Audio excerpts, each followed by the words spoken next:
Here are my initial post-race thoughts about the Belgian GP.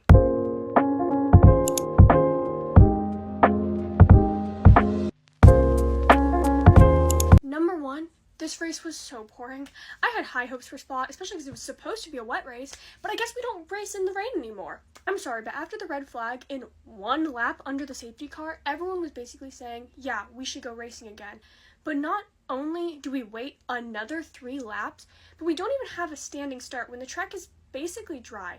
And then not even 10 laps in, people are already pitting for slicks. Like, come on, they could have been out there so much earlier, but instead we waited an hour and a half for a red flag. Looking at when they finally got racing, I honestly was extremely unimpressed by most people.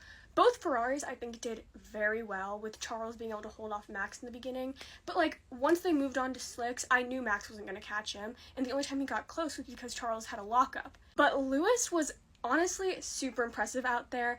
Deciding to pit for slicks early worked in his favor, and he made up 11 positions.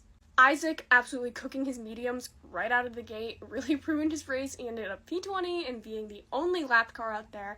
And then Ocon also got absolutely destroyed by the strategy in the full wet setup. There was an entire DRS train behind Pierre for half of the race, and literally nobody could get by him. I just do not understand why they would shorten the DRS zone on the Kemmel Straight.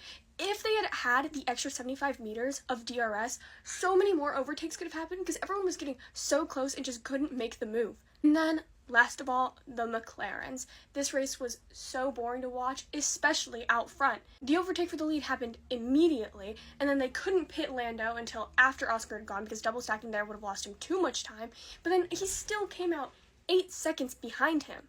And then every single time I thought we might have a fight for the lead at the end, Lando would make some kind of mistake. Overall, a very boring race, but I did hear that it's supposed to rain in Hungary, so maybe if they actually let them race in the wet, we could have a fun race again. The Belgian GP was by far Lando's worst race of the year so far. I have seen a lot of people saying that McLaren ruined Lando's race by giving him a slow pit stop and a bad strategy.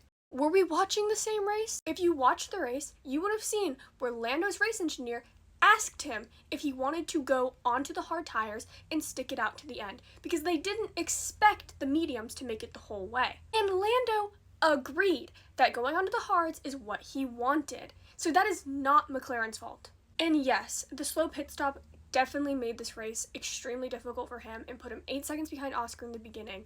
But by the end of this race, he was only 3 seconds behind. So how could it possibly be the winning strategy if he was 3 seconds behind anyway?